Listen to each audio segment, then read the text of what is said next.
आज की इस वीडियो में हम देखेंगे कि फॉर्म 10 IEA आपको किस तरीके से फाइल करना है। लेकिन उससे पहले ये समझ लो कि ऐसे कौन से पर्सन है जिन्हें ये फॉर्म फाइल करना ज़रूरी है और किन्हें ये फॉर्म फाइल नहीं करना है। देखिए, फॉर्म 10 IEA हम क्यों फाइल करते हैं, क्योंकि हमें ओल्ड टैक्स रिजीम को ऑप्ट करना होता है और न्यू टैक्स रिजीम को ऑप्ट आउट करना होता है। यानी हम मूव ऑन करेंगे कहाँ से, न्यू टैक्स रिजीम से ओल्ड टैक्स रिजीम में। इसके लिए हमें फॉर्म 10 IEA को फाइल करना मैंडेटरी है।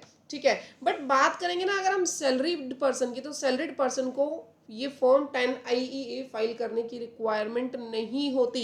अगर कोई ऐसा सैलरीड पर्सन है जिसके पास बिजनेस एंड प्रोफेशन की इनकम नहीं है तो वो 10 IEA फॉर्म को फाइल नहीं करेगा। लेकिन अगर आपकी बिजनेस और प्रोफेशन की इनकम है तो आप ये फॉर्म फाइल करेंगे, आपके लिए मैंडेटरी है। अगर आपकी पार्टनरशिप फर्म है, LLP है, बिजनेस इनकम है, तो आपके लिए फॉर्म फाइल करना जरूरी है। यानी सैलरीड पर्सन जो है डायरेक्टली न्यू या ओल्ड स्कीम को ऑप्ट कर सकता है, उसके लिए फॉर्म फाइल करना जरूरी नहीं है। बट एक चीज ध्यान रखिएगा, ये आप कब तक फाइल कर सकते हैं, original due date of filing return. यानी हमारे पास 31 जुलाई तक का टाइम होता है, लेकिन इस बार की रिटर्न यानी 24-25 फाइनेंशियल ईयर की रिटर्न के लिए ड्यू डेट एक्सटेंड की गई है 15 सितंबर 2025। तो इस टाइम तक आप लोग 10 IEA को फाइल कर सकते हैं। आफ्टर दैट आपके पास ऑप्शन नहीं होगा जो स्विच करने का, न्यू टैक्स रिजीम से ओल्ड टैक्स रिजीम में जाने का। और एक चीज आपको और ध्यान रखनी है, अगर आपने एक बार न्यू टैक्स रिजीम को ऑप्ट आउट कर दिया, ठीक है, तो आपको उसके अंदर डिडक्शंस तो आप लोगों को सभी मिल जाएंगी जैसे ही आप ऑप्ट आउट करोगे।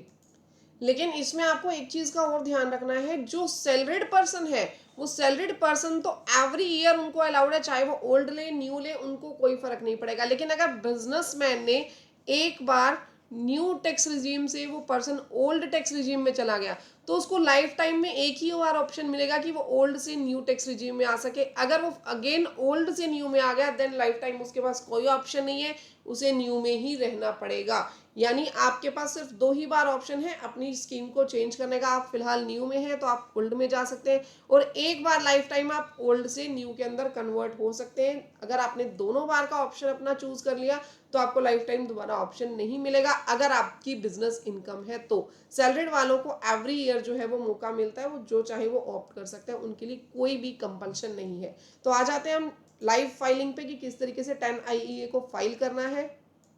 अगर ये नोट्स आपको चाहिए तो नीचे मैंने व्हाट्सएप ग्रुप का एक लिंक दिया हुआ है, आप उसको ज्वाइन कर लेना। नोट्स मैं वहाँ पे आपको शेयर कर दूंगी। इनकम टैक्स की साइट पे आने के बाद आपको क्या करना है, देखिए ई फाइल के ऊपर हम जाएंगे। ई फाइल पे जाने के बाद income tax forms, then file income tax forms पे आपको क्लिक कर देना है। यहाँ पे आने के बाद आपको सबसे फर्स्ट ऑप्शन दिख जाएगा फॉर्म 10 IEA का, इसके ऊपर आप लोग क्लिक कर देंगे। यहाँ से आपको क्या करना है, असेसमेंट ईयर सिलेक्ट करना है। सिलेक्ट करके आप कंटिन्यू के बटन पे क्लिक करेंगे। यहाँ से लेट्स गेट स्टार्टेड पे आपको क्लिक करना है। ठीक है, यहाँ पे आपसे पूछेगा कि क्या आपकी PGBP की इनकम है, यानी बिजनेस और प्रोफेशन की आपकी इनकम है। अगर है तो आप यस पे क्लिक करेंगे, नहीं है तो आप नो के ऊपर क्लिक कर देंगे। अब आपसे पूछ रहे हैं कि जो आपकी रिटर्न ऑफ फाइलिंग है उसकी ड्यू डेट क्या है, क्या आपकी 31 जुलाई ड्यू डेट है या 31 अक्टूबर ड्यू डेट है।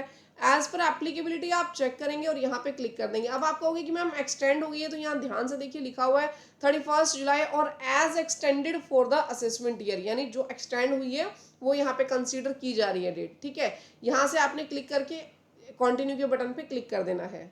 उसके बाद देखिए पेज आप लोगों के पास ओपन हो जाएगा। सबसे पहले बेसिक इन्फॉर्मेशन आपको यहाँ से ओपन करनी है।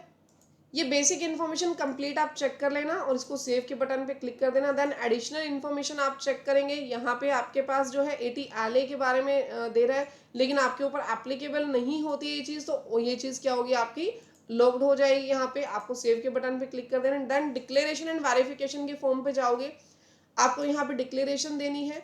ठीक है, यहाँ पे सन या वाइफ ऑफ देना है। जैसे वाइफ ऑफ, यहाँ पे इनके हस्बैंड का नाम आप लिख देंगे। देन आपको ये डिक्लेरेशन दे देनी है।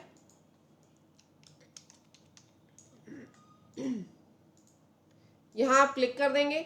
आपको यहाँ पे प्लेस का नाम लिखना है, जिस प्लेस के आप रहने वाले हो।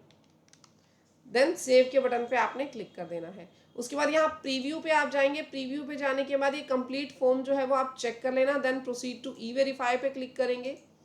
यहाँ से आपके पास बहुत सारे ऑप्शन हो जाएंगे वेरिफिकेशन की, जैसे आप आधार, DSC, net banking, bank account, demat account, EVC, किसी से भी ये जो है वेरीफाई कर सकते हैं फॉर्म को। जैसे फॉर एग्जांपल आप अगर आधार से वेरीफाई करना चाहते हैं तो ये आधार ओटीपी जाएगा। ओटीपी एंटर करने के बाद आपकी जो स्कीम है वो ऑलरेडी किस में चली जाएगी, न्यू से ओल्ड के अंदर चली जाएगी। ध्यान रखिएगा, सैलरी वाले जो हैं वो डायरेक्टली आईटीआर के अंदर भी कर सकते हैं, लेकिन बिजनेस वालों को ये फॉर्म फाइल करना जरूरी है। गाइस वीडियो अगर अच्छी लगी तो वीडियो को लाइक, चैनल को सब्सक्राइब करना मत भूलिएगा। मिलते हैं नेक्स्ट वीडियो में, तब तक के लिए thank you, bye bye, take care everyone.